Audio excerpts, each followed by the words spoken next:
Padahal ibu-ibu dan pemirsa ini berharap masih 2 jam lagi ya Bu. Mohon izin, nyun sewu Gus Baha. Ini kita akan memberikan kesempatan kepada ibu-ibu nyai yang akan bertanya. Dan ini pertanyaannya memang harus ditanyakan pagi hari ini karena kehadiran Gus Baha benar-benar sudah ditunggu-tunggu. Sepertinya bisa dimulai dengan pertanyaan yang pertama. Sinten monggo. Oh, nggih, monggo.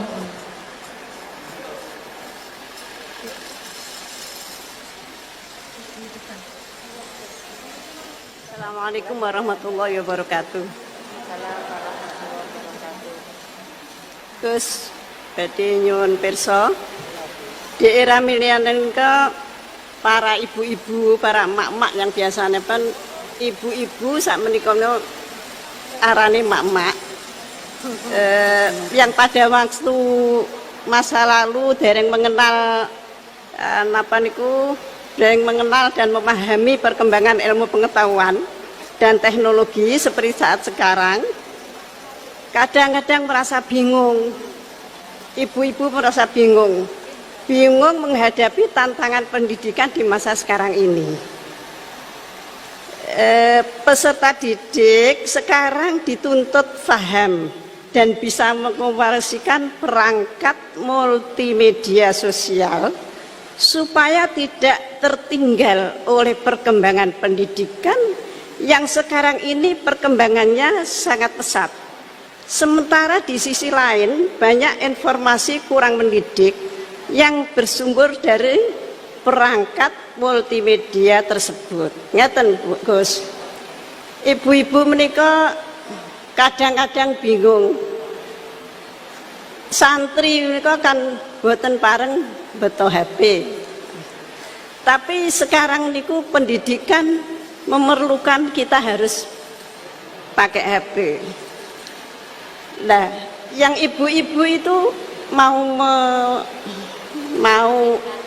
mengikuti itu sudah kadang-kadang sininya sudah tidak nyambung. Diwarai WA mawon kadang-kadang mboten sakit, namun kalau santri itu sudah mengunci HP-nya, kita tidak ngerti ini bagaimana caranya kalau dikunci, jadi tidak bisa. Terus bagaimana Gus caranya kita itu bisa mengarahkan anak-anak sehingga anak-anak itu walaupun pakai HP bisa bisa mempergunakan dengan sebaik-baiknya. Kadang-kadang di pondok itu sudah diberi jam, nanti jam segini ditumpuk, tapi wong ya anak ya tetap anak, kadang-kadang ya diselipkan. Kemudian pertanyaan kita sebagai orang tua dari anak-anak kami, baik para santri atau anak kami sendiri, apa yang harus kita lakukan? Repot, HP saja tidak bisa, apalagi laptop. Padahal anak-anak itu kalau mencet itu sudah tahu apa-apa. Sedangkan kita yang tua tidak ngerti caranya mencet kadang-kadang. Kemudian bagaimana gini Gus, supaya anak-anak itu juga bisa mengikuti zaman tapi selamat sehingga mereka bisa pinter dalam ilmu pengetahuan tapi juga hatinya selamat, bisa selamat di dunia dan selamat di akhirat. Matur suwun.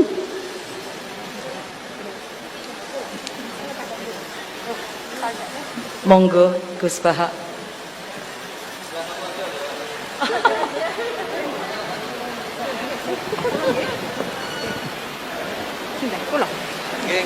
Nggih. Ingkang utus Gus Baha kula boten wantun nolak nggih. Assalamualaikum warahmatullahi wabarakatuh. Gus, sekarang di pesantren-pesantren itu banyak para ibu nyai yang memiliki peran lebih besar dalam mengasuh para santrinya dibandingkan peran Pak Yai.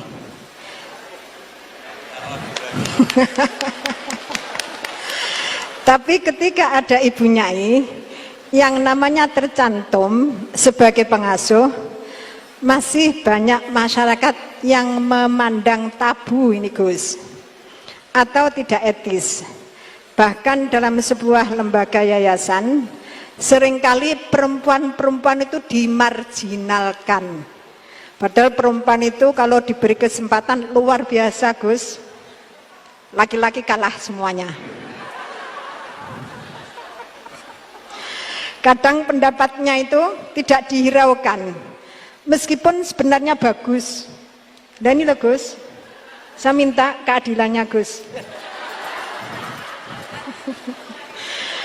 Dalam menyikapi kenyataan seperti ini, kita sebagai kaum emak-emak itu harus bagaimana?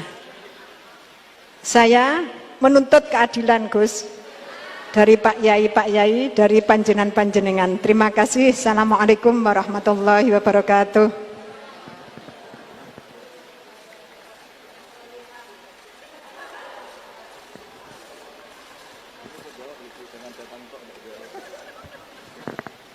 Ya nanti yang ikut jawab Bu Gubernur ini kan masa mau jadi pemimpin tidak mau jawab problemnya.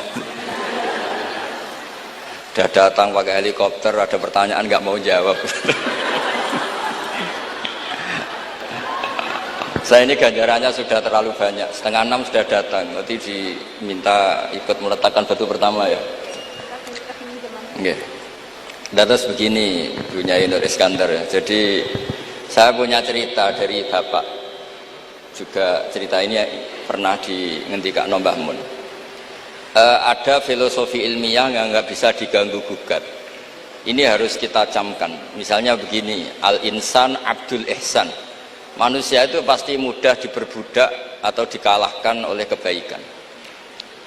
Singkat cerita, ada seorang kiai waroi zuhud, di rumah nggak ada TV, nggak ada HP, nggak ada motor. Saking inginnya anak itu nggak terkontaminasi TV, nggak terkontaminasi HP, juga nggak sering keluyuran ada motor. Tapi apa yang terjadi? Anaknya ini malah pertama punya HP atau memakai HP dipinjemin temannya. Kebetulan temannya itu tidak sholat. Pertama naik motor juga dipinjemin orangnya yang nggak sholat. Pertama tahu TV juga di tetangga, komunitas keluarga yang tidak sholat. Sehingga perasaan anak ini hanya punya utang jasa sama orang yang tidak sholat. Lama-lama kenangannya apa? Ternyata orang yang tidak sholat itu lebih manusiawi ketimbang yang sholat. Singkat cerita anak ini akhirnya nggak sholat. Ketika anaknya itu nggak sholat, orang tuanya itu coro Jawan itu tobat, minta-minta maaf sama bapak, sama saya. Era kiai saya minta, karena melihat Mbah Maimun itu di rumahnya ya ada TV, bapak saya di rumah ada TV, juga ada motor.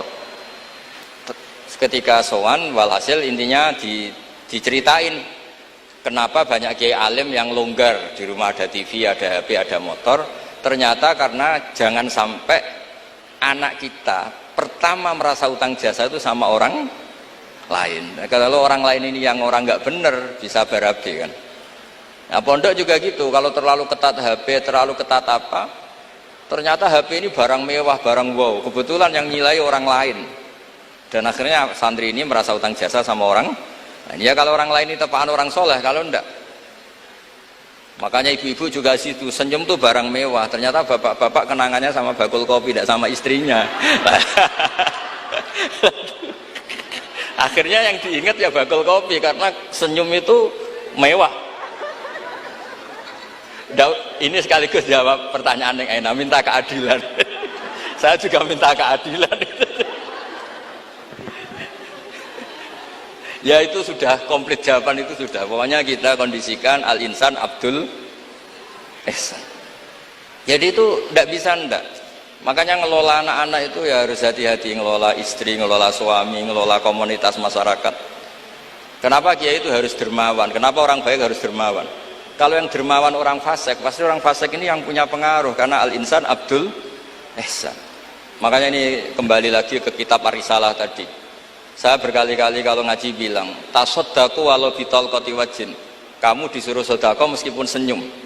Senyum itu dalam fikih formal dikatakan sunat. Tapi dalam konteks sudah kompetisi itu bisa wajib. Di rumah nggak pernah ada senyum, di warung kopi ada senyum terus. Kira-kira menang mana? Sama. Ketemu preman disuguhi kopi senyum, sowan kiai diamu itok. Akhirnya masyarakat mau ke preman karena di sini lebih dimanusiakan ketimbang kalau sowan kiai dimarah-marahin tok. Akhirnya konsep Nabi Tolkoti Wajin tidak lagi kita katakan sunnah tapi wajib. Makanya berarti ibu-ibu senyum sama suaminya wajib. Tapi kalau disenyumin terus ya wong lanang ya udah blek itu dikira gak pernah salah. Berarti marah juga. Ya sudah, tidak usah diwajibkan, sudah dilakukan, alhamdulillah. Jadi menurut saya ngadepi fenomena sosial apapun kita harus punya kaidah ilmiah yang permanen, yaitu al-insan abdul ihsan. Semuanya fikih, semuanya solusi, semuanya teori itu pasti kembali ke situ. Kalau kita lebih menarik karena ihsan kita, pasti orang ke kita. Tapi kalau kita jeblok secara sosial, ya dibayangkan Allah itu walau kunta faturolidal qalbi lan faddu min hauli. Kalau seorang pemimpin itu kok wangkot, angkuh, tidak simpatik, pasti lan faddu min haulik, pasti orang itu bubar. Jadi itu jawaban umum, tapi insya Allah menjadi solusi untuk ngelola anak kita.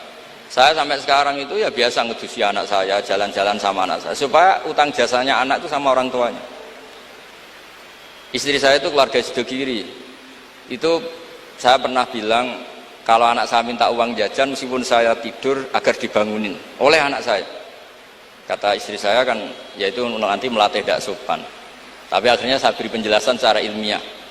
Yang wajib jajan anak itu orang tuanya, jangan sampai ganggu mbak-mbak atau kangkang. Sehingga korbannya ya harus saya, bukan orang lain. Jadi kita harus kadang-kadang lebih bicara ilmu ketimbang akhlak.